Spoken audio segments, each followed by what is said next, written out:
आज आप लोगों ने तैयार रहना है, गांव में फौतगी हो गई है। शाम को बड़ी सवारियां मिलेंगी हमको। भाई स्पेशल दीपालपुर जाना है। किराया कितना दोगे? मैं 1500 रुपये दूंगा। 1500?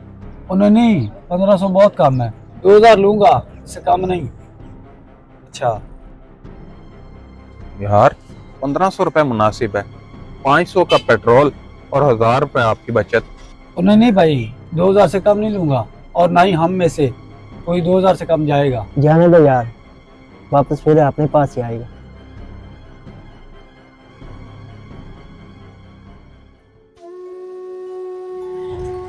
भाईजान जाना है आपने? जी जी भाई, मैंने दीपालपुर जाना है। कितना किराया लोगे आप? भाईजान आप कितना किराया दोगे? भाई मैं 1500 रुपये दूंगा।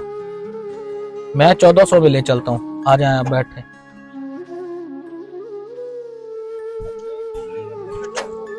एक मिनट भाई, मैंने आपसे एक बात पूछनी है। जी जी पूछे।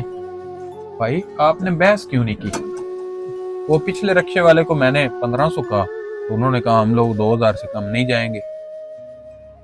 तो भाई बात सादा सी है, आई हुई रोजी को लात नहीं मारनी चाहिए, वरना रब नाराज हो जाता है। और ये लोग वहीं बैठे रहेंगे और इनके बच्चे घर में इंतजार करते रहेंगे।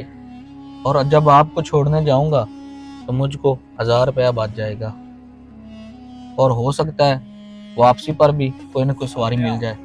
और साहब जी, रोजी भी वहीं से आती है जहां इंसान का दिल साफ हो। बिल्कुल, हमारे यहाँ यही अलमिया है कि हम आई हुई रोजी को दुदकारते हैं और फिर शिकवा करते हैं कि रिजक नहीं मिलता।